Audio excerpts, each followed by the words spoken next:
Hi all, welcome to Lockean Diaries, where we talk about all things theology and philosophy and how they could be applied to everyday life. I'm Cass and... I'm Alex. Yeah, that was a good start, wasn't it? Yeah. Do you want to introduce yourself a bit more? So I'm Cass, I'm a sixth form student studying A-level, so the subjects I'm doing are politics, philosophy, maths and French, and I'm hoping to pursue PPE in the future. And what about you, Alex? Awesome. I don't know how you do 4 subjects. So I'm also a sixth form student. I'm a repeat year 12 student. I take philosophy, English language, and maths. And I'm looking to study philosophy and theology, hopefully at Oxford, but we all know that's a long shot. Yeah, but we'll have to persist and keep trying. Keep trying. We'll get there. Yeah, exactly. Mm-hmm. So we thought, as this is our first episode and we wanted to let people get to know us a bit, we're going to play a new game. Do you want to introduce the game, Cass? Yeah, so what we're going to be playing is Quickfire Philosophy. So this is where we get to ask each other silly philosophy questions, or even just questions we're curious about each other that's related to philosophy. And one of the questions I wanted to ask Alex was, do you think that when was the government invented? Like, when did we formally invent a government? That's a great question. I would say I think it depends on how you define the term government. I Yes. think that in the sense of what we're sort of going to talk about, a bit of a spoiler alert for the episode, but what we're going to talk about with Locke is I think government for him, when he's talking about, it's how these societies sort of form and work together in a way. For Locke, it was about how rather than sort of acting of your own accordance in order to sort of pursue justice, it was acting on the form of sort of a group of people to make it more fair. So I think sort of government is all the first sort of government, I guess, would almost in a sense be the first formal society, if that makes sense. Yeah, that makes sense too. And I guess I want to add on to this because I was thinking about ancient civilization and how were they able to form like a concrete idea of who should rule what and who should govern what. I mean, I think as far as my knowledge goes, I know so much about Plato and Aristotle and um how they thought about the concept of democracy, but I'd love to dabble in like Asian civilization if we could one day. But yeah, I that think would be just interesting. a really interesting quick fact here is one thing I found out recently is the idea of a gendered society. So we, of course, we live in a patriarchal society. There's lots of great examples around the world of matriarchal societies where the roles are almost reversed. And there's a lot of ancient civilizations where the concept of gender didn't even exist. So people were just viewed as people. And I think that's a really, really interesting concept, especially when it comes to sort of modern study of LGBTQ. I thought that was really interesting. Oh yeah, for sure. Shall I ask you your question? Yeah, if you want, go for it. Are you ready? It's not linked to today's episode, but I'm just really Yeah. curious to sort of put you on the spot about this. So I'm really Ooh, sorry. okay. But my question for you, Cass, is can you prove to me right now that you're not just a No. brain in a jar? Oh my gosh. I'm Wait. sorry. No, it's fine. Let me think of a response to this. Take your time. Yeah, This is all I just a will. simulation. I shall take my time. Very long Shall time. Shall I play some elevator music in the meantime? Yeah, go for it. Do whatever you want. I I'm mean, not sure how much I've got on my soundboard. I can give you a good drum roll. let's hear it. Well, it's not much of a drum Yeah. roll. I forgot what they call it. Yeah, I don't know. but You've got that as well. yeah, that's true. I mean, I'm thinking. I mean, I can't think of an obvious way of how I can prove to you that my brain is in a jar because I truly believe that I mean, I kind of agree with Berkeley's idealism where everything is dependent on your mind. So everything you perceive in the room right now is very much dependent on your mind, and you can't really tell what is real. So that's kind of why I struggle to answer the question directly. But I can kind of prove that my brain, which does the thinking, exists. So I can Like prove. Descartes. Yes, exactly, and that's what I'm going to lead on. Descartes' cogito. So for those of you that don't know, Descartes coined this term called cogito ergo sum. I think, therefore I am, which states that because I think, I exist, and I exist because I cannot doubt my thinking, like the thoughts I have. Therefore, that Yeah. leads to me to believe that I exist. Because if I'm doubting the thinking, then I'm doubting the fact that I exist. But if I'm doubting the fact that I exist, a thinking being's already doing that process. So it becomes a circular argument in the way. I'm not quite sure if I've explained it thoroughly, but that's kind No, of I how think that it makes goes. sense. I'm a Yeah. bit biased because Descartes is one of my favourite philosophers, but essentially, in his meditations, Mm-hmm. he came up with this idea that he wanted philosophy to be more like a science than it already was. He wanted to form some sort of foundation that we can continue to build on. Whether or not he was successful in doing so is still up for debate. But what he tried to do was to strip down everything that he thought he knew and then build from the ground up. And the first sort of truth that he meditated on, the first thing that sort of he could prove to be an absolute truth, was the fact that he is a thinking being and therefore he must exist. And I think that really sums up what he was trying to Yeah. say. But I think the fact that you can't answer my question is an answer in itself. The fact that you can prove that you can think, but you can't prove that the world around us is real, I think Yeah. that's a really interesting point. Yeah. I also wanted to state, you mentioned just a little bit earlier that Descartes wanted to make philosophy more into a science, right? Yeah. But I would argue that he actually does it inversely when he talks about the mind. So, as you know, the mind is separated into two substances, so body and, sorry, a person is split into two substances, a body and mind. And it's the metaphysics of mind, right? It's I'm not quite sure because on one hand it is scientific in the sense that it's got psychologists really questioning what the mind is, but since philosophy actually used to be a science back like hundreds of years ago, but now forms its own branch and sciences developed from sciences to physics, chemistry, and Mm. biology, I don't really see how he tried to bring those four subjects into close ties. I think in what he was trying to do is almost form the logic in the same way, if that makes Yes. sense. No, I would So agree it's with that. the idea that philosophers, we have this really bad habit where we keep talking about the same questions over and over again, and yet we still can't find the answers to them. What Locke really Yes. wanted to do was to finally answer a question, and maybe we could move on, but yet we're still debating what Descartes said. So, Yeah, that's true. And which some I think is philosophers, interesting. I think it's interesting too, and I feel hmm, like with philosophy, over time, like society changes, and it's really hard to interpret objectively what they actually Mm. meant, and that obviously has the impact of us asking the same questions over and over again. Because, I mean, for example, in eliminative materialism, I can't speak. Patricia Pressman states that Descartes has actually led us to the wrong path of what the mind should be, and she states that every talk of the mental substance should be eliminated and should be replaced with psychology and what we know by science and data and such. So Yeah.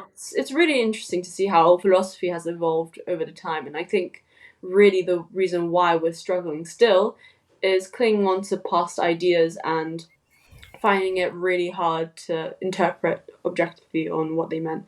And it's also important to note that Descartes spoke French, and in an English speaking world, translation could easily be lost as well. Oh, So definitely. that also adds to a problem, I find. Can I just give some quick pop culture about Descartes? Yeah, Because go for it. he's really interesting. So just to take up another couple of minutes here, but one of the things that's really interesting about Descartes, and to sort of show how our knowledge has evolved so much over time, is that he thought that must be a linking part between brain and body where the soul was.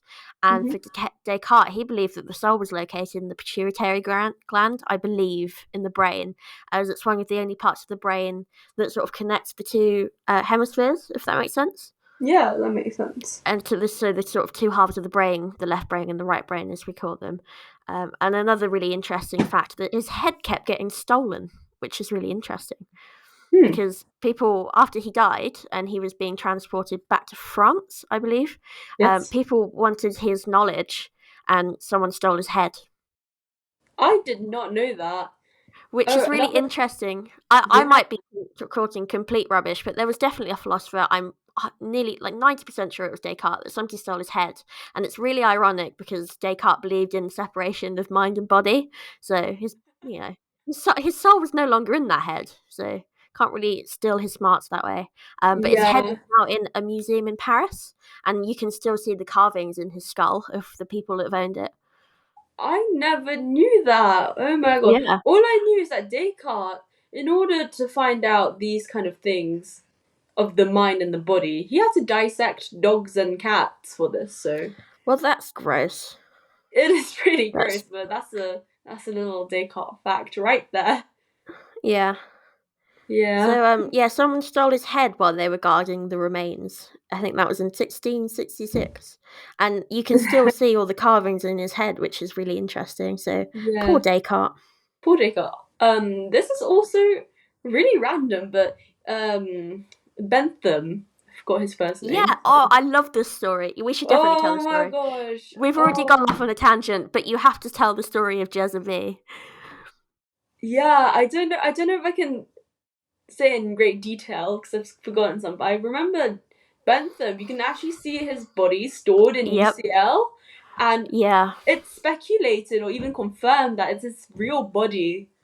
It is, it's been confirmed. Is it stuffed? No, it's not stuffed, but embalmed. No, it's preserved in wax. And what happened was Jeremy Bentham employed this special person, I can't remember what they're called, this embalmer, because embalming is not very common to this day. Embalming is not very common in England the way it is in America, but even back then the thought was unheard of at the time when he died. But he wanted someone to preserve his body, but what happened was they really messed up his head. Oh my days. So if you Google, sorry to everyone listening at home, but if you Google Jeremy Bentham's head, you'll find a wonderful image of his mummified skull. So he had to mummify. He sort of cast the rest of his body in wax. There's not going to be much sort of tissue left in there. I think it's just bones and things. But so for the longest time, they had like a fake waxed head on his body, and they put his head by his feet. But what happened was that their rival university, I can't remember which one it was for UCL, but the rival university would sneak in and steal Jeremy Bentham's head. What is it with philosophers and heads? I don't know. People really want their heads, but it was a running joke in my philosophy class for the long time, just saying, imagine if you had just like a major night out and you wake up and there's a guy's head on your bedside table in your dorm room. I would start crying. I would be so done. Yeah. So to this day, they preserved his body because he still wanted to be involved with UCL even after his death, because he was one of the main founders. Yeah. The idea was, at the time, old universities like Oxford, Cambridge, they have a lot of Christian roots, but utilitarianism is very secular, and he wanted to sort of create an institution that was secular, and it's one of the first sort of religious universities, and he wanted to still be involved. So to this day, I don't think they do it anymore, but the idea was, and I think for a while they did it, they'd roll out his body into the meetings and he'd be marked present but not voting. Yes, I remember this. It's so funny. So that was quickfire philosophy, not as quick as we intended, but I think that was a good tangent to go off on. Just to give you guys an overview of what we're going to talk about today, we're going to start with Locke's state of human nature, And then we're going to go on to talk about Locke's ideas of the state and how they might be reflected by the US Constitution. We're going to talk about Locke and property and its relevance to UK politics. And we're going to wrap it all up with some analysis and discussion. Yeah, for sure. Are you ready? Yeah, let's get started.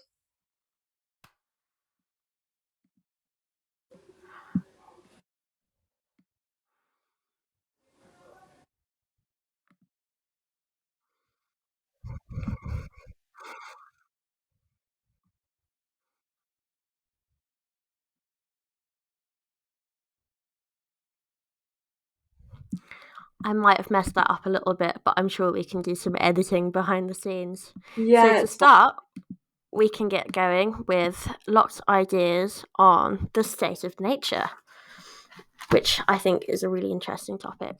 So when we're thinking about Locke, I think there's sort of two main people that come to mind. Of course, there's Locke himself, and there's also Thomas Hobbes, who they didn't really like each other. I think that's a good way of putting it. They were. Would you say that they're quite against each other when it comes to their viewpoints here? So Yeah, the state I of think nature they was agree on something. some parts.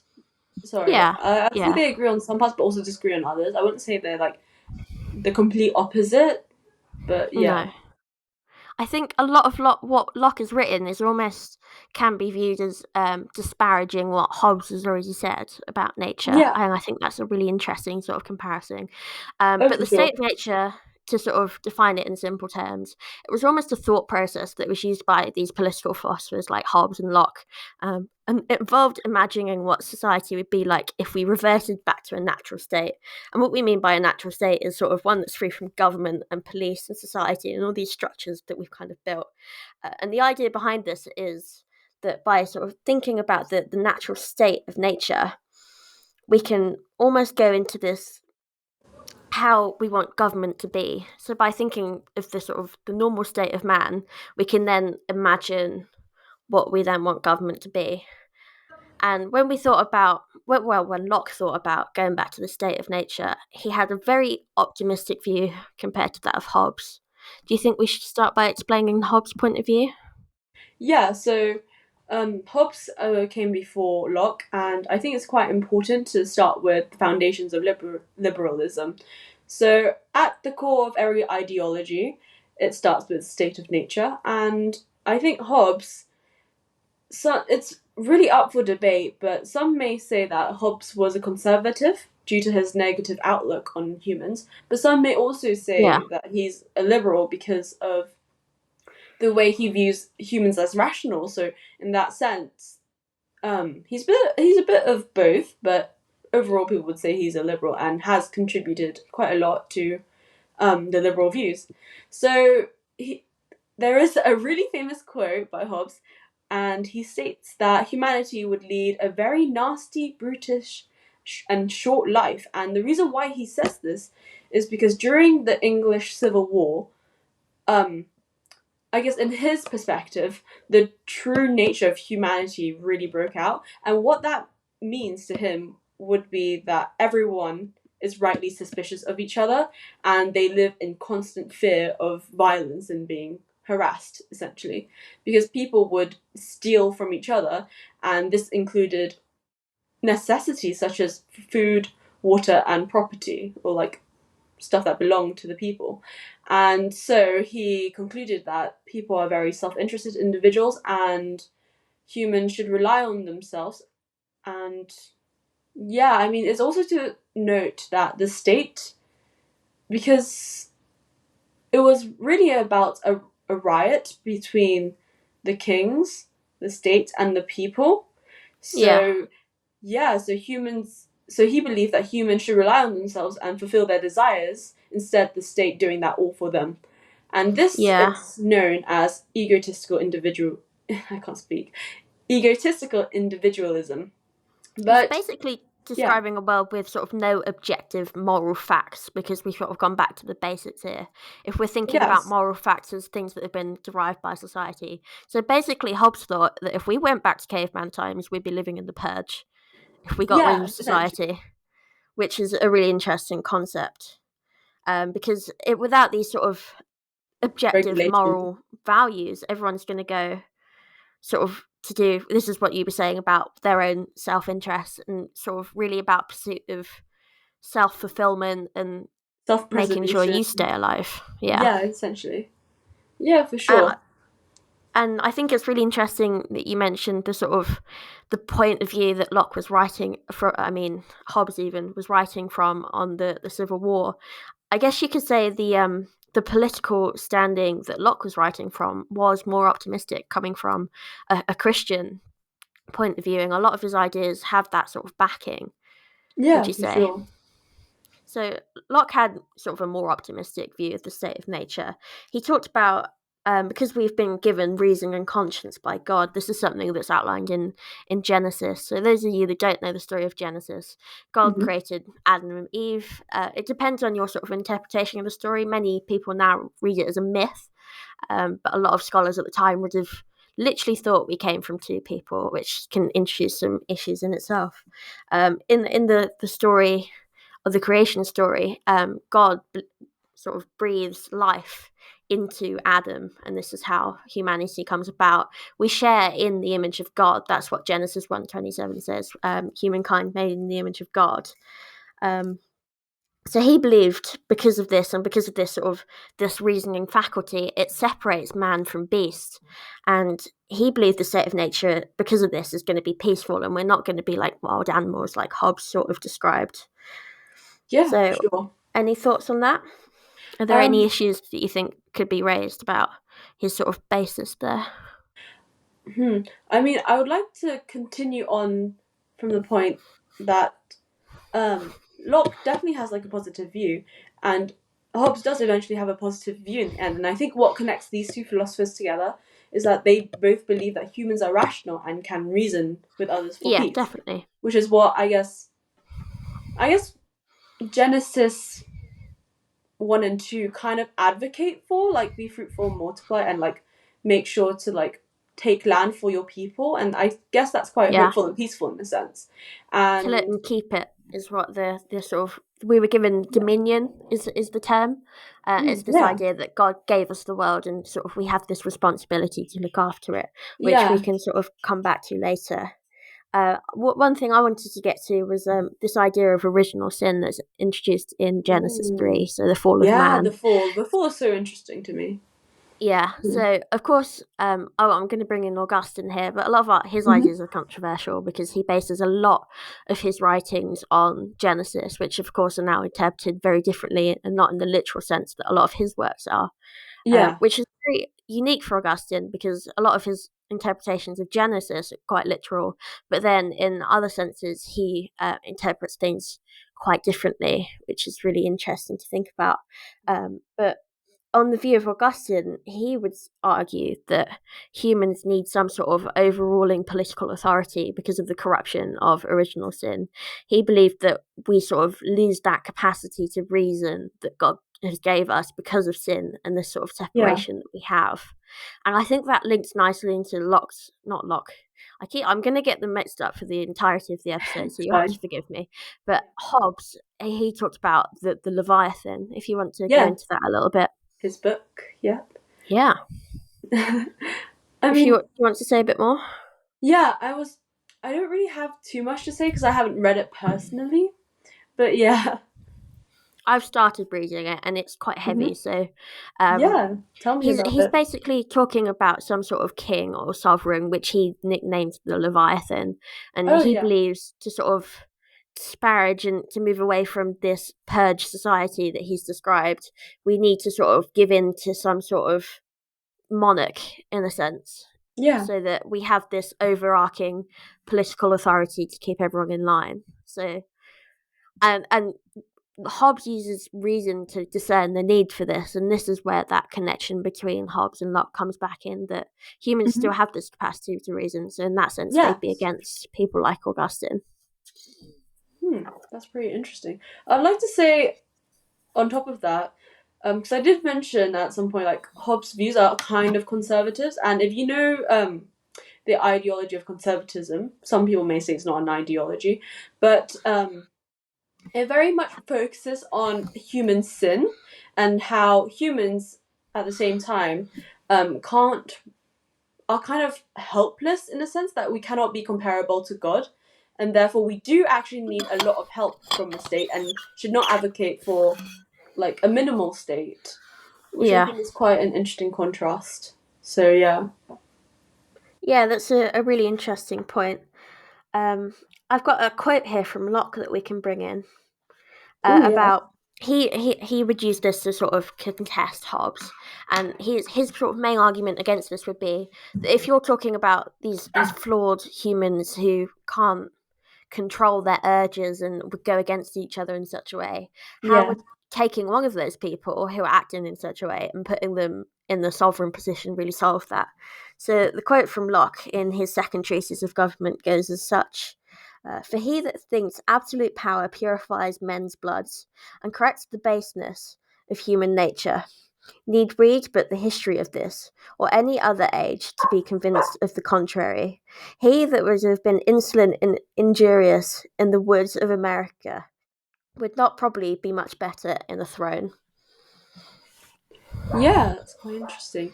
So should we try simplify that quote a bit? And yeah, if you want to go into it a bit more. Yeah. I mean, what are your interpretations of it? I think what he's really getting at there, that if Hobbes truly believes that humans are flawed in such a way and that they really only do what they have no morals and they're only going to do sort of for self-preservation, then how is one person in that position of power going to do anything different? How is their actions and the way they rule over one another going to be selfless in a way? Because I feel like that Locke's idea of government is more about a group of people. It's very similar in structure to that of a democracy. It's not entirely the same. But one thing that's interesting about Hobbes is that once you have this sovereign power, he believes that you can't overthrow it and you can't go against it. Whereas Locke would say that if the government that you've agreed to isn't serving you, then you have the right to go against the government. Yes, and which is a really interesting point. Yes, I agree. And this very much ties into one of the key concepts in political philosophy called there's a dog barking outside. I don't know if you can hear. No worries. Wait, should I pause? No, it's okay. We can keep going. I can cut if need, but yeah, this dog won't stop barking. Okay, we'll just take a pause for a second. Yeah, sorry. No worries. He just wants to talk about Hobbes. Yeah, he just wants to yap about Hobbes. Yeah, he's got some really interesting points to add. Yeah. Alright, okay, so... Oh gosh. It's every time you start talking, he's obviously a Hobbes fan because we're not talking very nice about Hobbes. Yeah, exactly. He's trying to defend Hobbes. I know. If you couldn't tell from the name of the podcast, the Lockean Diaries, we're both Locke fans. So yeah, we love Locke. He's trying to tell us that we're biased, is what he's saying. Anyways, I think the dog has stopped barking. I'd hope so. Yeah. But yeah, I was gonna say, this really, what you've described really ties into one of the key ideas in political philosophy called the social contract. And essentially the definition is it's basically an idea where there is a mutual consent between humans that they would surrender their freedom in exchange for protection of their remaining rights or maintenance of social order. Yeah, and I think that's really interesting because these ideas by Locke have been built on by the Human Rights Acts in 1998. And I think this is really interesting to me because if you didn't know already, the government can actually listen into your phone calls. And that's terrifying. It's legal for them to do this, which I only just found out today. And they can listen to your phone calls if you say like specific words, so like terrorism or like if you're gonna bomb somewhere, which makes you might sense. Want to stop talking before the podcast gets shut down. To this, actually. But I'm just gonna risk it anyways, because why not? Spotify's gonna ban us. I know, right? But I think this raises a more like interesting question, because is it worth sacrificing individuals' liberty for like the greater good? And I think this is kind of contradicting in itself because Locke, if you know, he advocates heavily for individualism, but if Yeah. we have to factor in the greater good, then how can we balance the two as I well? think now would be a good time to introduce what Locke called the natural rights. Yes. And then we can go in a bit into this. So Locke called the natural rights life, liberty, and possessions, or property, you could say. Yes. And he sort of these laws of nature for Locke, they were God's law, and using this reason that is the law of nature for Locke, he derived these natural rights. So you could sort of link it into Aquinas here, because he Yeah. talked a lot about sort of deriving God's eternal law, as he called it, and talking about his primary precepts, which I have stuck in my head because there's a song. Don't look it up because you'll never forget it. Oh dear. So we've got the primary precepts. Do you know the primary precepts? I actually don't. Tell me about You it. don't. I Okay. don't. So there's 5 primary precepts Aquinas liked to use. So he talked about preserving life, Mm-hmm. educating, keeping order, so living in an ordered society, Mm-hmm. reproduce as well. So that's sort of linking to be fruitful and multiply that comes from the Bible. And worship God was his other precept. He talked about there's 4 tiers to his idea of law. So for Locke, it's distinct in the fact that he just talks about natural law, and Yeah. it's reason. That is what natural law is for Locke. It's reason and this sort of capability that humans have. But for Aquinas, he talked about eternal law, which is like the unchanging will of God that we as humans can't understand because we're stupid compared to God. Oh yes. God is an eternal, ineffable, transcendent being. We'll never be able to comprehend any of the thoughts that he has, if he even has thoughts, because that is in itself anthropomorphizing him. And then you've got divine law, which is the Oh, I've heard Bible of that. and Yeah. the laws that are passed down. You've got natural law, which is sort of the ability to reason, and it's called the synderesis rule. So it's this inbuilt ability that humans have to do good and avoid evil. Yeah. And then you have human law, which is the laws made by societies, and they're hopefully based on divine and natural law, but this we know isn't always the case. Yeah, I mean, we're fallible as humans anyway, so it makes sense why human law cannot reach the extent of, well, Yeah. natural law, divine law, etc. Yeah. But Locke is distinct in the fact that he doesn't sort of go into these, and he even goes so far as to say that divine law is quite flawed in itself. One of the things that is pointed out by Locke, I can't remember. I can't remember if it was Locke that said it or somebody talking about Locke that said it. But Uh-huh. one of the things that was pointed out was that before the 10 Commandments, it says, "Hear, O Israel." So, the argument here is that these divine laws are written for a very different society, and shouldn't be treated as absolute moral values that we should be following because we live in a very different society now. Yeah, that's true. So Like that's what? sort of a distinction there. Yeah, I agree. Like whatever happened like 100 years ago can't. Sorry, I can't speak. 100 years ago cannot be applied to society now. Like we've truly progressed. Like you could argue in terms of technology and how that changes our thinking as well. And there Yeah. are just too many subjective factors into this. So Locke goes on from talking about the sort of natural lights to make the distinction between the state of nature and the state of war. Do you want to take this one, Cass? State of nature and state of war. Yeah. Do you know much about this? I mean, I do kind of know in terms of the U.S. Constitution, but Shall I give you a as little in, overview and then you yeah, can if sort you of could, and apply it perhaps I there? could expand on it. So we've got these natural rights that we've Yeah, introduced here. And when Locke is talking about a state of war, he's talking about yeah. when it involves sort of.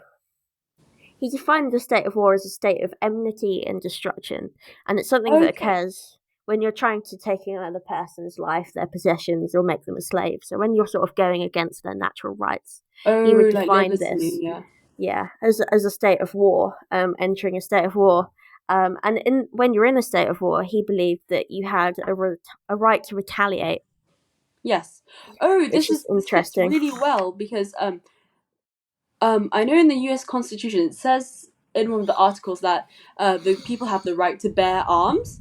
Yeah. And if you know the U.S. Constitution, it was written around 200 years ago, and I mean, the Americans were trying to fight for their freedom from the British, full stop, and because they wanted to avoid tyranny, they implemented into the Constitution that the people have the right to bear arms and fight back using guns. So I guess this is controversial now because to have the right to bear arms, I mean, a person who's 18, which arguably, in my opinion, is on the brink of adulthood, can own a gun and rightfully so can shoot anyone without, I guess, going against the Constitution. And that's quite a wild thing to think about. But obviously, as well, we have to factor in that they will go to court hearings and there's further discussion on each case. But It's a yeah, really interesting point, and I think it links into what I wanted to say about Locke next, and this idea that he introduces that he talked about retaliation that is proportionate, and this idea that if someone's sort of threatening your rights in this way, that you have the right to a retaliation. So if we're sort of applying this to the US Constitution, we could talk about how now the use of guns, the kind of guns they had back then were very different. So sort of applying that to a modern context of what artillery looks like now, we're talking about weapons that can cause a lot of damage, and they've nuclear unfortunately weapons taken too, perhaps. a lot of lives in schools and in places across the US. Yeah, it's unfortunate. And I think one of the things Locke talked about when it came to sort of proportional retaliation was stopping someone from taking your liberty again. So although a lot the sort of the main argument against banning guns in the States is that it's going against their freedom and their sort of constitutional rights, if these rights have been abused, then is taking away guns, is that really a bad punishment? Could you say that that is a reasonable retaliation according to Locke? Yeah. Sorry, I'm just thinking. Give me a second. No worries. I think Yeah. the point is that if you take away guns, you have to take them away from all people. So Yeah, it not can't. only is that refusing the rights to the people who are abusing them, it's also refusing the rights to people who are using them fairly. And I Yeah. think that's sort of where the main disparity comes in. Yeah, true. And it's also, I mean, it's also incredibly hard to remove guns from people. If you were to ban guns tomorrow, in what ways and what methods would you take to prevent gun control again? That's just not possible. And banning It's these, integrated into their society. yeah, exactly. So, I mean, Locke in this case, I think he would still advocate that everyone should maintain their individual liberty because, to an extent, I think that guns are part of property nowadays and they're Yeah. integrated in them. So he would advocate for guns still, but who knows? I mean, I could be wrong. That's true, and that's a really sort of good point that we can come back to when we talk about Locke's idea of property. We'll finish these parts up first because he gets Yeah, quite sure. deep when he talks about property. I would like to. Yes, sorry. No, it's okay. You can go.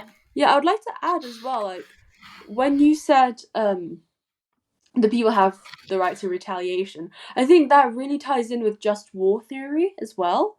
Oh yeah, from the Catholic Church. Yes, if I can't remember if it's Al Adbella or something. I'm not very good with It's a church doctrine is sort of the basis of it.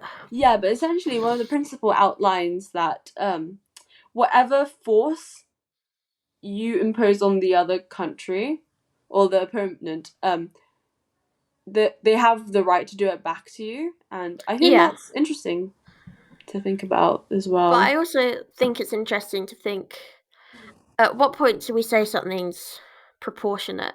If we think about, yeah, exactly, that's my I can't remember which World War it was, but they used a nuclear weapon. I think it was Hiroshima, and they see that as sort of it caused so much destruction, but it's one of the main reasons that they were able to end the war. That was a retaliation, but I wouldn't say it was proportionate. It was above that, but it went on to end the war. Yeah. So is it in that sense justified? And I think it's a really interesting point in the fact that ethicists Yeah. today still can't work out whether that was ethical Yeah, because it's agreed. I still mean, highly debated. agreed. And I think another question I would ask further on to this topic is, what other methods could they have used to stop the war? Like, was Yeah, this actually the last resort, or was this not? it's Yeah, hard to tell because it is very hard. we can't go back and do the other option, so we'll never really know. Yeah. So That's it. to segue a bit here, to go more into Locke's ideas of government, it's a good segue because he proposed this this idea of civil government because he believed that it would be really hard if every man was sort of responsible in his own sense for for this retaliation and for it to be proportionate. He almost said that there needs to be some sort of government governing to help this process, if that makes sense. To hold people Hmm. accountable and make sure that all of these punishments are fair. Because if you think about retaliation, I think a lot of the time you could say it would be emotionally driven. And to put that all on Yeah. one person to be Uh, responsible for keeping things just and for retaliating when they're wronged, I think that could go wrong quite quickly. And that's something that Locke acknowledged. So I've got another quote here from yeah. his book, just because I Go think I'm for going it. to be the quote man now. But he says that I easily grant that civil government is the proper remedy for the inconveniences of the state of nature, which must certainly be great, where men may be judges in their own case, since it is easy to be imagined that he who was so unjust as to do his brother an injury will scarce be so just as to condemn himself for it. Hmm.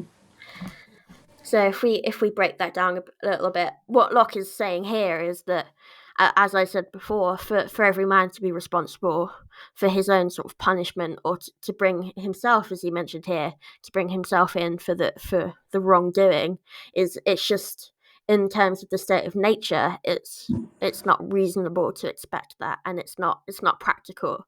So by introducing a civil government, it's going to be sort of a more fair society when you have sort of a group ruling, if that makes sense. Yeah, for sure. That's quite interesting.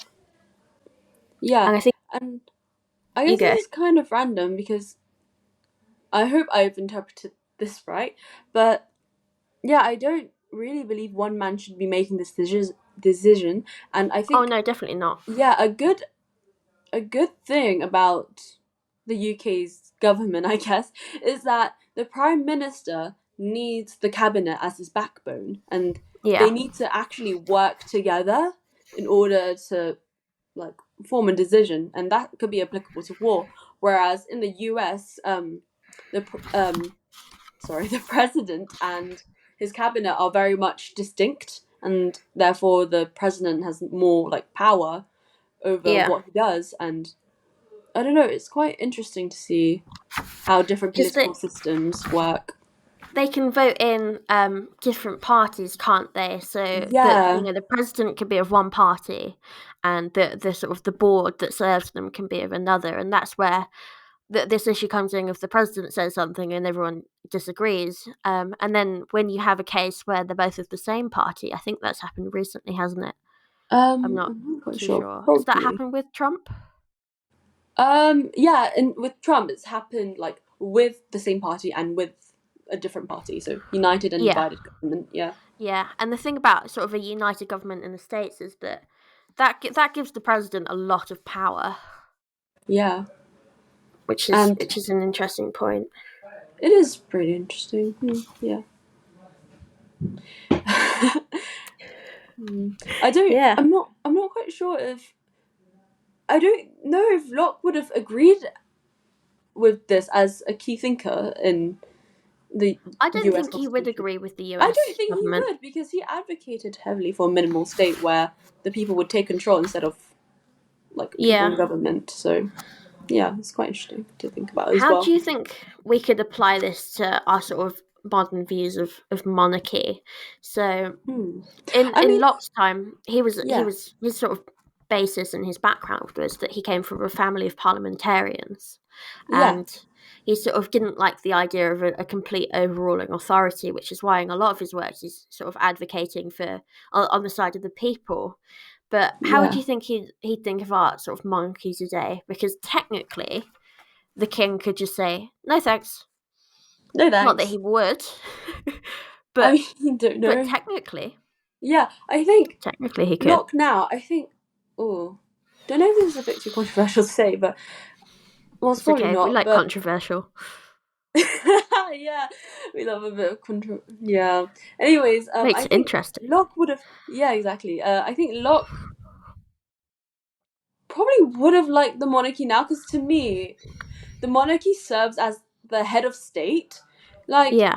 yeah, he's just a representation of what Britain should be, or what Britain could be, and gives us a stable sense of nationalism. Whereas I guess, whereas Parliament, it actually makes more decisions, I would say, because the king does actually have a say in it. Like, he can veto some stuff, and he can, like, sign laws, but the actual He process has to of, pass off on everything that goes through Parliament. But we've got strange laws like that the King's only allowed in Parliament once a year, I believe.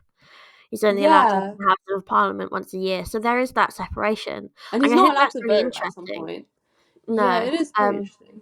And I Because guess when you Locke. think about America, Mhm. instead of having this sort Yeah. of separation between the head of state and the parliament system, the Yeah. president is that all in one package, and I think that presents issues in itself.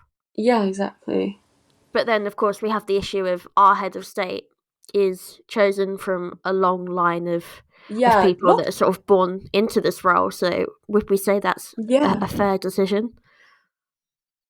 I mean, Locke definitely does not believe in Divine of the Kings. I think that's the name, Divine of the Rights.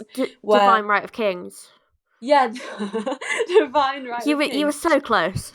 I was so close yet so far away. Yeah, where essentially, if for those who don't know, it's basically where you deserve to be king, or like, yeah, you deserve to be king or queen because you were born with the special blood in you.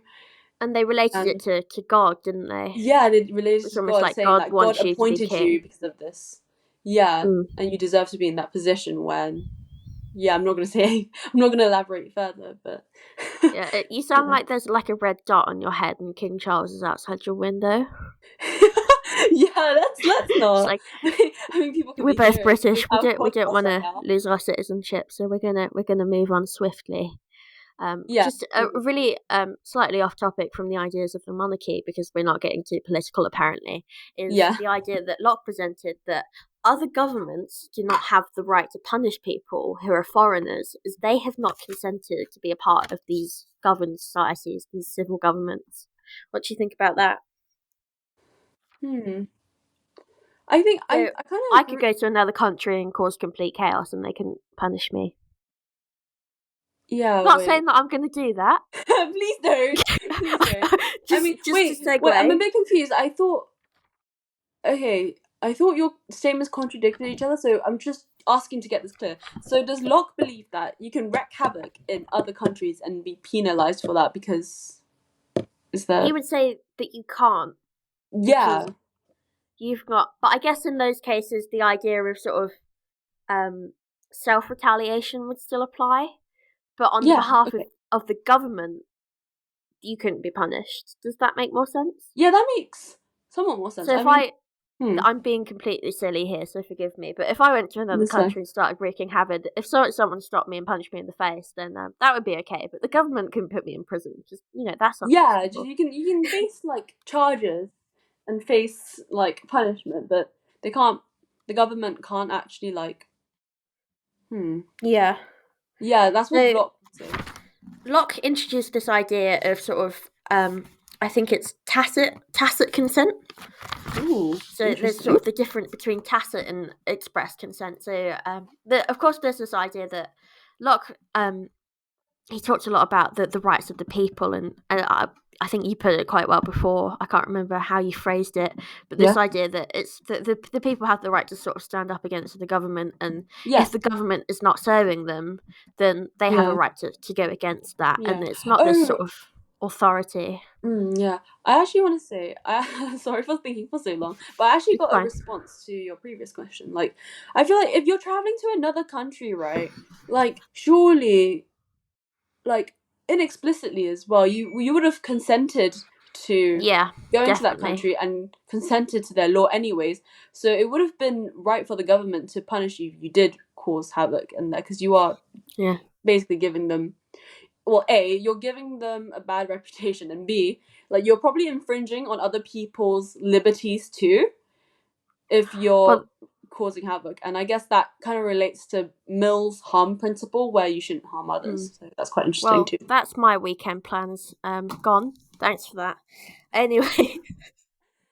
Oh my god. Yeah, I definitely agree with you. I think Locke's sort of fallen off a bit with this point, and I think especially maybe it's not something he considered in the time he was writing, but especially in modern society, you couldn't get a visa without sort of agreeing to follow the laws of the country you were entering. Yeah, That exactly. wouldn't happen. Otherwise, that would be hard. Yeah, I mean, this is So also really random. Sorry, I'm just gonna it's go on a okay. very quick tangent. Keep going. Yeah, it's kind of related, but there is this one case where the UK government suspected a Jordanian person of terrorism, and Right. although he said some questionable statements, they could not send him back to Jordan because Jordan, like, torture is legal there, and that would be an act of violation of human rights as well. So the UK kind of had to, like, keep him in in their country, which I think is kind of interesting to think about, because That's really interesting. yeah, but they did put him in prison even though he was I think an immigrant. So Right. I think that definitely delves into the morality of what Locke says. So yeah, about sort of this sort of how it can be applied to human rights principles. That's really yeah, interesting.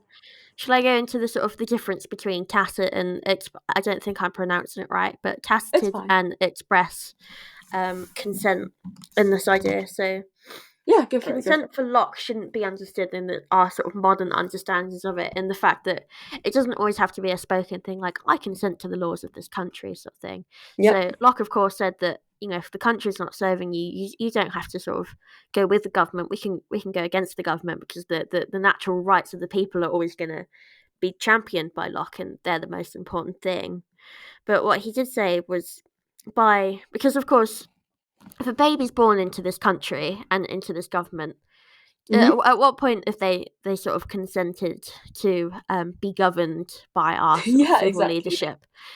Yeah. So Locke introduced this idea of tacited consent, and he says by sort of continuing to live in the country, and by if you're sort of benefiting in any way from the state, then that is your consent in itself. And it's different to say if somebody moved here from another country and they did citizenship, that would be sort of an express consent because they're consenting to that government in that different way. Does that make sense? Yeah, that makes So sense. I think sure.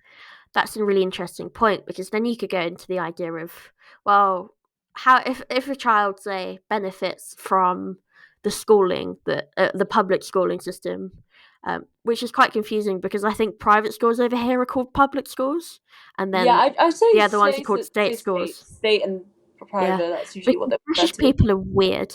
Anyway, so if you sort of they went to a state school, so one that's funded by the state and by the government, that they'd be benefiting, and that would be tacit consent.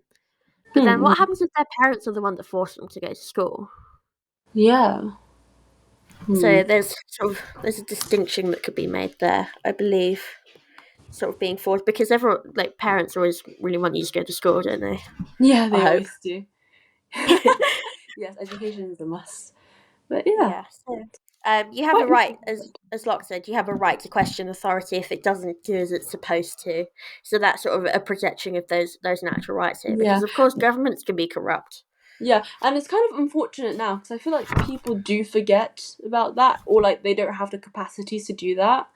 Like, yeah, because government is so corrupt, Like, they don't want you to be thinking critically, I find. I'm not going to state which government, but, you know. Staying politically it's neutral. controversial. Yeah. Yeah. It's alright if we take a quick break. I've just got to go and do something. Yeah, sure. And then should we talk about property and then ending state? We can move on to property after this. I've got some interesting points on that, so I'll pause it. All right. Wait, no, before you. Okay.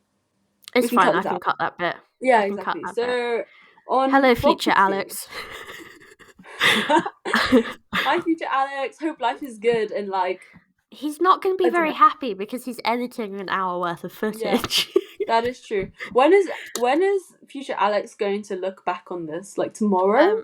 Future Alex is going to look over this tomorrow after an 8-hour shift at work. So. Okay. Oh dear. Good luck to future Alex. But yeah, future Alex, I'll see you in 8 hours. Well, not 8 hours, probably more than that. But yeah. Right, yeah. After an 8-hour shift. 15 hours, probably. Yeah. Okay. On property. Shall I start? Yeah, go for it. Yeah, I think you should start and find it. Locke has a really interesting idea of a property. He viewed it as sort of an extension of oneself in a way, which is a really strange idea. And he sort of talked about property as being sort of your person as well. I've got a little quote here as the quote man. It says, "The natural liberty of man is to be free from any superior power on earth, and not to be under the will or legislative authority of man, but to have only the law of nature for his rule." So this sort of goes again for the idea of property being your own and yourself being your own. And he was sort of completely against things like slavery, for example. Yeah, very like atomized and individualism rather than collective. Yeah. So he sort of going back to the state of nature, he thought that anything. So God gave humans dominion over the world, as we've sort of mentioned previously. He said that he gave it to us to till it and keep it, which is part of the quote. And this idea that Locke interpreted this in a really unique way, that he thought that anything you take from the state of nature and that you labour over, so you till and keep, he thought that becomes your property. He had a quote that said, talking about fruit, for example, or acorns that fall from a tree, and sort of by picking them, they become your property. He said that he that is nourished by the acorns he picked up under an oak, or the apples he gathered from the trees in the world, certainly appropriated them to himself. Nobody can deny, but the nourishment is his. And he went on to say that it is the sort of the first labour that's marked things as someone's, and the same sort of applies to land. He believed applying human labour sort of onto land ultimately approved it. He has almost a pessimistic view in a way of the world, and he believed that humans working on the world almost improved it, which I think is quite a controversial idea now because it's very industrial in its sort of construction, this argument. And I think he kind of predicted it slightly. He's writing at a time where sort of Americas have just been discovered, and there's a lot of land to go around. There's a lot of land to till and to claim for yourself. But we live in a world now where sort of natural unclaimed spaces we're losing them, and I think that's a really sad thing. It is quite sad. I wouldn't say that humans moving into those areas is in any way improving them. Yeah, I mean, cutting down trees and then building new buildings, it's not very sustainable. Yeah. He also talked a lot about wasted property. There's an example of if you had a farm, for example, and you had lots of tomatoes, you can't eat all those because you'd be sick. Or if you had lots of Five Guys, I'm sorry, I'm really hungry and it's sitting downstairs. It's fine. If you could eat all that, you could sell it. So he talked about money and trade as an escape out of wasted property. Yeah. So sort of selling burgers so they don't go bad. So selling Five Guys is good. I'm gonna stop talking.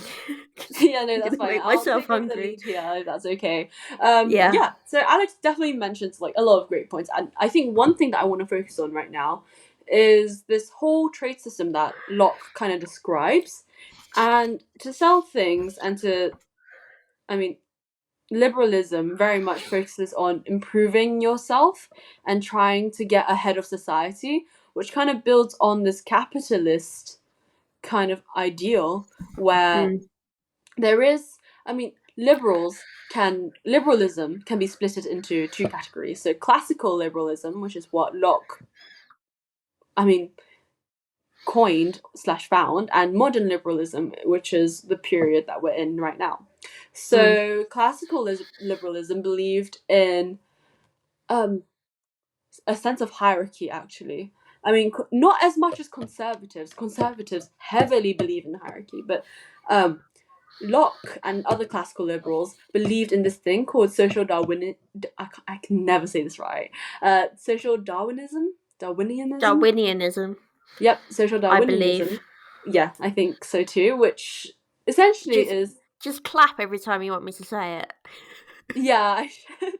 Yeah, I'll do that next time. Which basically states it's basically the survival of the fittest, but in a social aspect. And yeah, I think it's really interesting because earlier you mentioned that Locke viewed property as an extension of oneself, and how this can be applied in real life society is the conservative views of personal property. So, for example, artworks. So, one of the reasons why artworks are charged really heavily is because they reflect ourselves, and I guess, a lot of fine artists put out artwork so they can be owned and so they can be passed down through heritage. And what that's supposed to symbolize is a form of stability, like within the people, so they don't commit crimes, but also a sense of retaining tradition, as well as I was going to say one thing as well, but I can't remember. I can't remember. I'll probably come back to that. But I think that's a really interesting idea of property, and artworks is usually saved for the elite. So I think that's really interesting to think about, and to think about why can't, like, I guess, poorer people afford like these kind of luxuries, and why would they exclusively say for the elites? This also applies to opera now, and it's really interesting how I know opera isn't really like a property, but you could argue it's a property for the elites. It's It a depends how you trade, define property. in a way. Yeah, and it's really interesting to see how the effects of opera is also diminishing as society progresses. So yeah. And I think that's a really interesting point. What would you say Locke would say about the sort of the class system? Do you think he'd have a view on that? I definitely think that Locke was most likely against the class system. Like, even though that he was part of the class system himself, like, he was quite high class for an he Oxford was quite high. graduate at the time. Yeah, at the time he was quite high classed, and he definitely believed in equality for everyone, no matter like despite your race, he was social definitely class, very etc. sort of. He was How ahead do of I his put this? time, full stop. Yeah, very, very much so. This is why they call him sort of the father of liberalism. Yeah, exactly. And I think he would have advocated for equality, but not so much to the socialist extent where like everyone shared everything, because he strongly believes in property. Because of his views in property and ownership and things like this.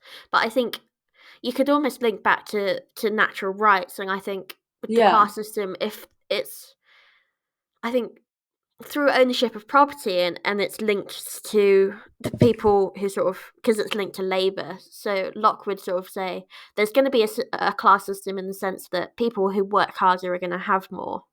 Whether or not that's fair, because then you can get into the argument of course, the state's going to have to help people who haven't got the ability to labour. And of course, I would advocate for the state helping people who might have less ability to do so. And that's the sign of a really positive society, that we can help people who need the help. But I think Locke would advocate for some sort of system in the sense that it's going to create some tiers in the way that labour sort of splits the people who do the least and the people who do the most.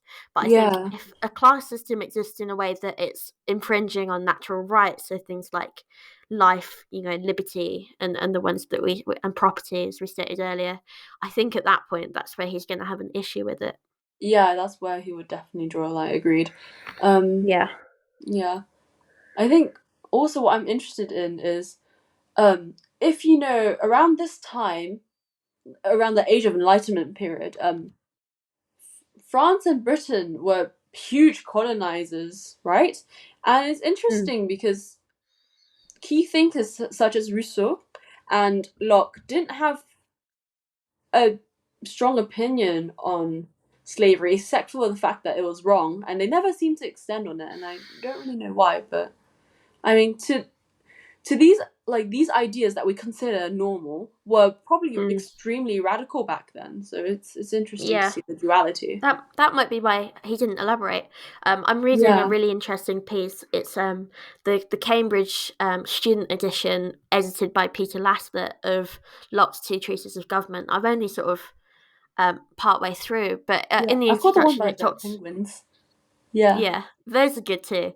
The edition I have, he sort of, I believe it's Lascett or whoever wrote the introduction anyway. They go into this idea that Locke, even though it's kind of silly because everyone knew that Locke wrote the Treatise of Government, he tried very hard to pretend that he didn't.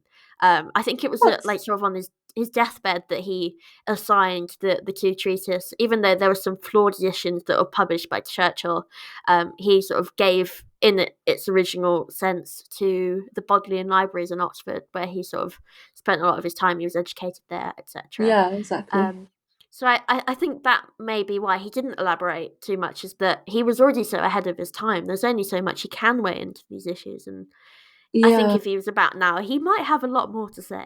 I think he would have way and way the more freedom to say it as well. Yeah, probably, because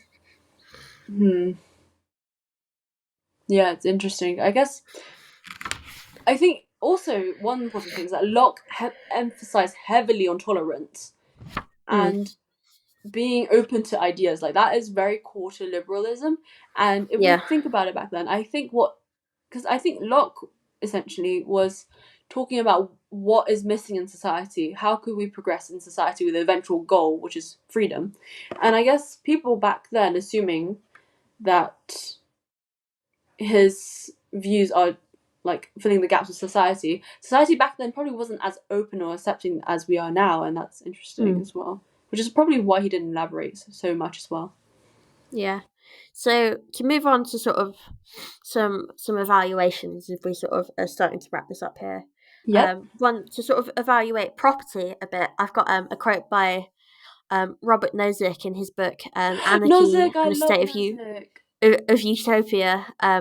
So I've got in 1974, I've got a quote here that says, to sort of criticise this idea of, I think one of the disparities with Locke in his idea of property is how do we define labour?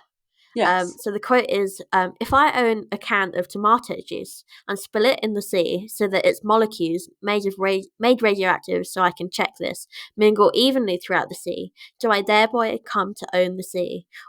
Or have I foolishly dissipated my tomato juice? Which I read that out quite poorly. I hope that made sense. Don't worry. Yeah. So what would you say if you spill your tomato juice in the sea? If you just lost it, or do you now own the entire ocean? I mean, initially, I think my initial thoughts were you've lost your tomato juice, because I mean, to me, if you have property, right, at some point you do have to use it to your own pleasure, right? And I guess the sea, like, if we take the other statement, if like he owns the sea, like, I don't. I'm just trying to think. Sorry. I think sort of to defend Locke here, I think you could say that the labour he speaks of, it almost requires some sort of improvement. Yeah, I mean, he's labour. Not, yeah, I agree. He's not really improving the sea by adding tomato juice, unless there's a general will that everyone wants the tomato juice in the sea. I mean, maybe it would make the fish happy. I don't. How much? So wild. How much tomato juice are we talking about? Like, he just said a can, right? So 330 milliliters. Yeah, like how much tomato juice have you managed to get a hold of? And yeah, I mean, I'd say. I mean, we're thinking of what fishes eat. Do they eat like they eat other organisms and not really. I Do think they we're eat? going off on a tangent here. I don't think fish like tomato juice. Yeah, Should full stop. we're I gonna have don't think it's to get a benefiting fish anyone. expert on. Yeah, I think we'll have to. We'll arrange a podcast episode with a fish expert and ask him questions and see what he thinks. I Oh, have a feeling okay. they'll probably leave call like after a minute, but yeah. Yeah. I don't think. I don't know. Yeah, it's quite interesting to think about. But yeah, I think Another going back point to oh yes. we could make here is what happens. This is gonna sound silly again. What Yeah. would happen if I just built a really big wall or a really big fence? Does that become my land? Do I own everything inside of it now? I mean, it depends what you mean by fence. You mean like a fence around your house, a fence around a piece of Yeah, land? a fence. Let's say a fence around my property to sort of be loose with it. Yeah, I guess.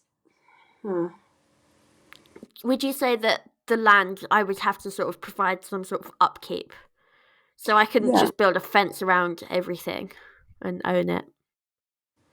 Yeah, I guess because property. When you say your own property, I guess in the sense that like you use it for yourself and like nobody else can use it, or like you don't have Yeah. permission to. So I guess in that sense, yeah, it is your property and it wouldn't be anyone else's. And quite simply, that's the answer. But I don't know how else I could expand on that. It would go back to that idea of sort of what am I doing with the land? And I Yeah, think exactly. both of these scenarios, we could talk about the problem of waste that Locke talked about Oh earlier yes, when I waste talked about property. selling burgers.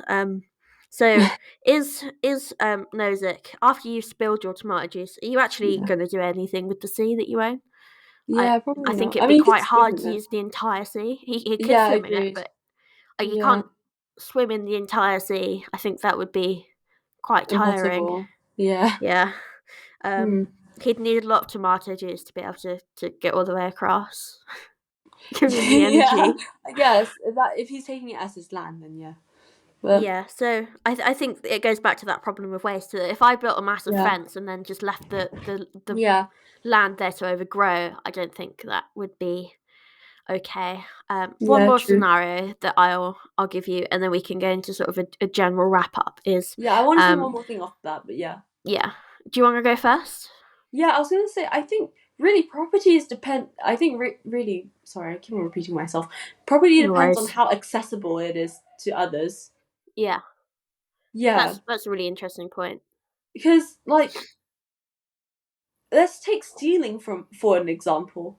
Like stealing in school, let's say, people can steal whatever they want without any like. People can steal Be whatever they careful, want Cass. without We're any gonna have our consequences. teachers on next episode. Yeah, no, but it's true that it's a common experience, a universal experience, and Yeah, like everyone's that. taken a pen from their maths teacher.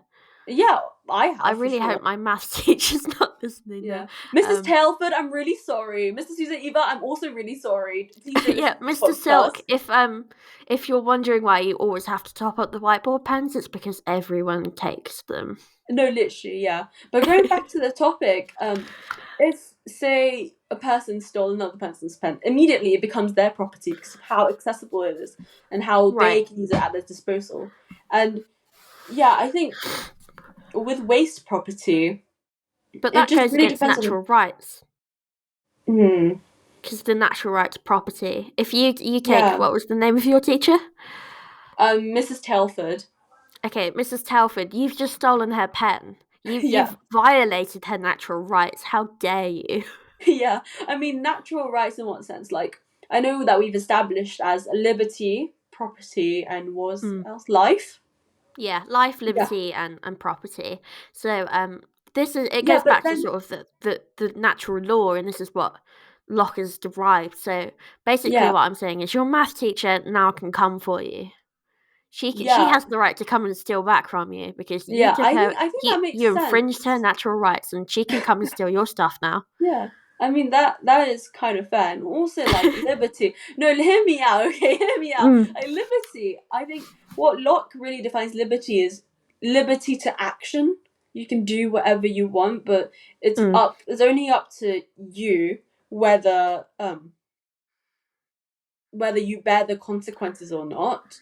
Right. So yes, although I have the power and the liberty to steal Mrs. Telford's pen, equally I also have the right to like bear the consequences of that, and I think that's quite interesting. That's a really good point. Sorry, Mrs. Yeah. Telford. Even Sorry, the Mrs. dog's Telford. telling you off now. The dog's barking again. Oh my gosh. Yeah, sorry, Shall I Mrs. move on to another example? One more. Yeah, go for it. Go for it. That was This just is a very my whole thing. commonly debated thing in Britain with anyone in America probably won't understand this, but you know how our houses are sort of connected, so you've got sort of detached, semi-detached houses and like terraced houses. So a lot of people will share a property line in the UK, which is not as common in the US. It still happens, but it's not as common. So it's a commonly debated subject that if your neighbour has a fruit tree and part of the tree is sort of coming over onto your property, could you take the fruit? How could we apply Locke to this, do you think?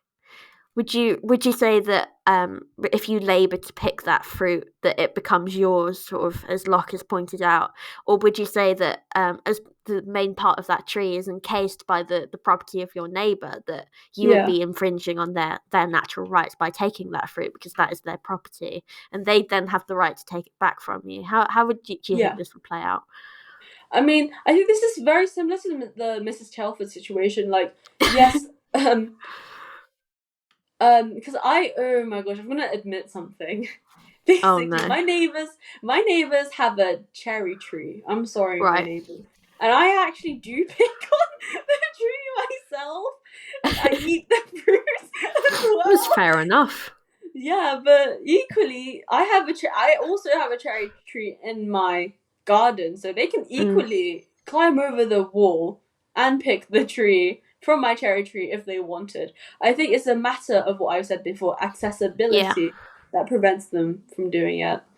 Would you say that by their cherry tree coming over into your property, they're infringing on your natural right of property? Would you say that? Or is that going a bit far? No, I think but then you have the right to privacy as well. And because my tree is private technically, like it's encased through a brick wall, whereas their cherry tree is literally out open. So, alas, the British problem of fruit trees will never be solved. Yeah, unfortunately, it's a bit of a dilemma, I'd say, but I think the rule applies, like in my case. Yeah. But yeah. Have we got any more evaluations that we want to add to Locke before we wrap up this episode? And I can go and eat my burger. Yeah, of course. I think that's pretty much it. I'm pretty satisfied, to be honest. Yeah. I think the last sort of thing I wanted to go back to, an interesting point that I noted down is Locke keeps going on and on about this natural state that he wants to return to. And the question I would ask is, why isn't the society we live in now classed as a natural state in itself? Is the society we live in not the natural progression of things? Is it not just in a very advanced state of evolution that we've come to live in society? Why would you say we don't class it as natural? Yeah, I think the reason why he doesn't class it as natural. Okay, this is I'm gonna go on a whole spiel about this, but the reason I feel like the reason why he doesn't say this is because we are too man-made. If that makes sense. So if we think about what man-made actually means, think about our government. As people, we've constructed this without the laws of nature, without God telling us how to construct a government. We've just made it by ourselves.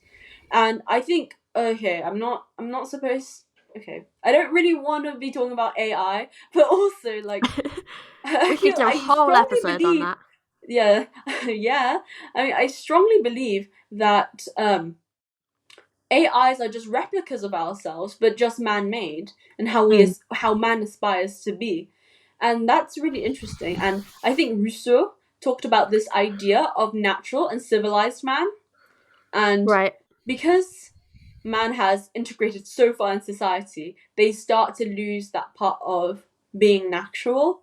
And I think this is an interesting phenomenon, because if you listen to the people around the world talking about the capitalist society, obviously we're not happy about it, and obviously a lot of people are upset under a capitalist society and how being under this society it's extremely damaging to our emotions, and it kind of makes us lose that authenticity, which is why there's a lot of push for individualism like right now as we're speaking.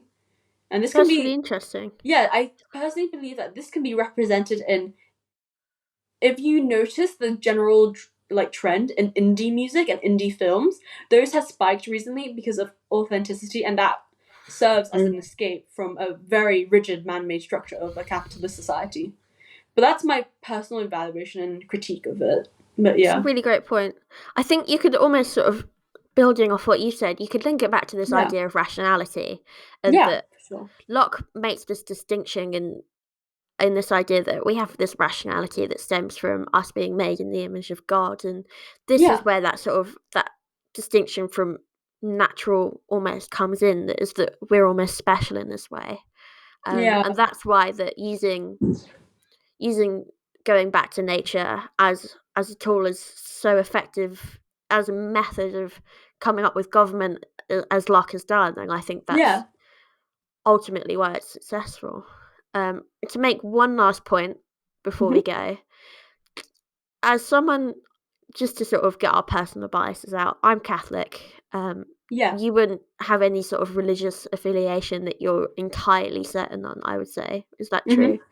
Yeah, Would I you would say. say that without the implication of religious belief, if we Yeah. remove that from the scenario, Hmm. does Locke's argument still work? Does it work for you? Would you say it's successful? I think, yeah, to me at least, I find it successful because I don't actually, okay, this might sound a bit criminal, but I don't actually see Locke as a religious person. Like, obviously, this No. has some influence in his like Yeah. writings, and he was a Protestant quite prominently. So, but Yeah. I don't really think that his beliefs adhered so much to Christianity as much as other scholars and Oh, academics. definitely. Yeah. Yeah, so which is why I think disconnecting religion from Locke is possible. But I will say that, um, quoting or paraphrasing from Voltaire, which is a French philosopher in the age of Enlightenment, he stated that society can't live without God. I believe I Mm. might be wrong, but I really believe in that because I think as humans we need a strong and stable, like, we need a strong and stable figure in order to ground us. You're Otherwise, starting to sound like Hobbes a bit.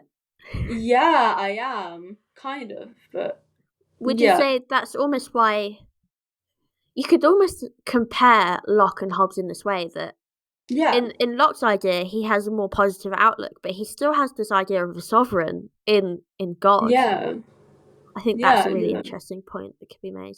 But I would agree with you that Locke's arguments can, compared to other philosophers, they can be removed from their sort of their religious standpoint and stand quite well on their own. I think the yeah, only thing that you could sort of disparage is the idea of human reason and whether we are truly distinct as beings. Because a lot of that yeah. idea of That's true. distinction and rationality comes from a belief in us being sort of chosen by God. But I think that's Yeah, the only thing you could sort of challenge there.